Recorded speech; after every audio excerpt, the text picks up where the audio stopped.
یہ کہانی ہے ایک ایسی سرزمین کی جو بظاہر یورپ کا ایک ملک ہے، لیکن حقیقت میں یہ پوری دنیا کی طاقتوں کی آنکھ کا کانٹا اور دل کی دھڑکن ہے۔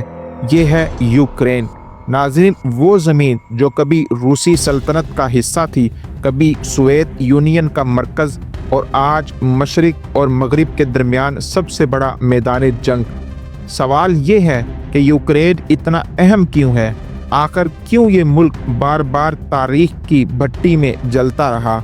تو ناظرین، یوکرین یورپ کے نقشے پر ایک درمیانی جگہ پر واقع ہے۔ ایک طرف روس کی سرحد، دوسری طرف یورپ کے ممالک جیسے پولینڈ، ہنگری اور رومانیہ۔ یہ خطہ نہ صرف زرخیز زمین رکھتا ہے بلکہ توانائی کے بڑے راستے بھی یہیں سے گزرتے ہیں۔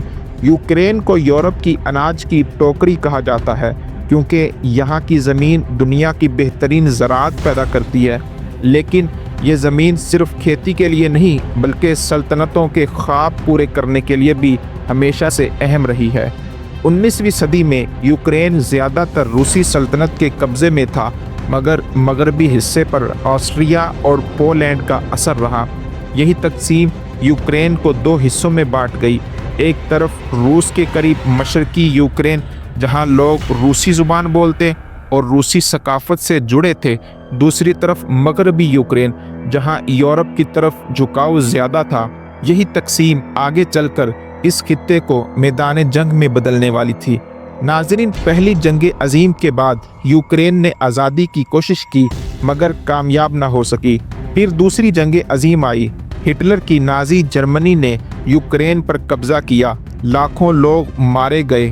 بعد میں سوویت یونین نے نازیوں کو شکست دے کر یوکرین کو اپنے اندر ضم کر لیا، مگر یوکرین کے دل میں ایک بات ہمیشہ رہی: اب ہم صرف روس کے غلام نہیں ہیں۔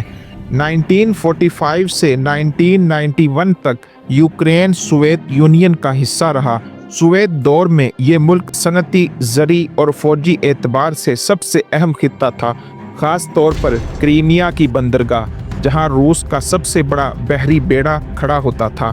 یہ روس کے لیے زندگی اور موت کا مسئلہ تھی، لیکن 1991 میں جب سوویت یونین ٹوٹا تو یوکرین ایک آزاد ملک بن گیا۔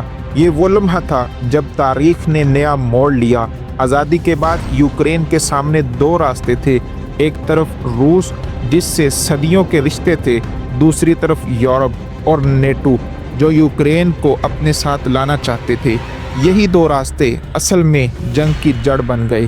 2004 میں اورنج ریولیوشن ہوئی۔ یوکرینی عوام نے کرپشن اور روس نواز حکومت کے خلاف احتجاج کیا۔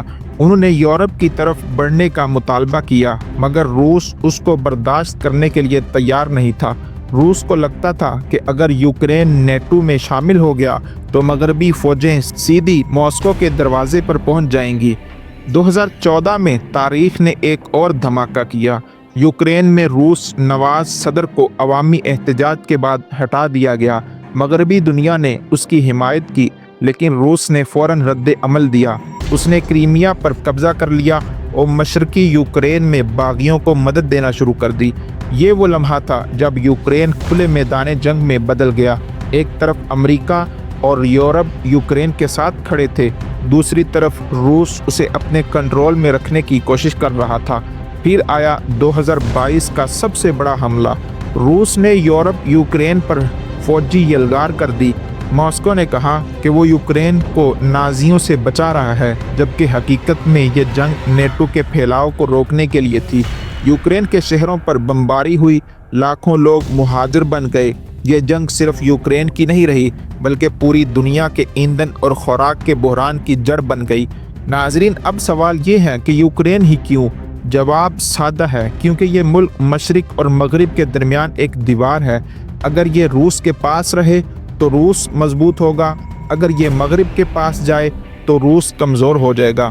یہی وجہ ہے کہ یوکرین پر کبھی جرمن آئے، کبھی روسی، کبھی نیٹو کی نظریں جم گئیں۔ آج یوکرین ایک شطرنج کی بساط ہے۔ ایک طرف واشنگٹن اور برسلز ہیں جو اسے اپنے حصے میں دیکھنا چاہتے ہیں، دوسری طرف ماسکو ہے جو اسے اپنی ریڈ لائن مانتا ہے۔ یوکرینی عوام بیچ میں پس رہی ہے، کبھی یورپ کا خواب، کبھی روس کا دباؤ۔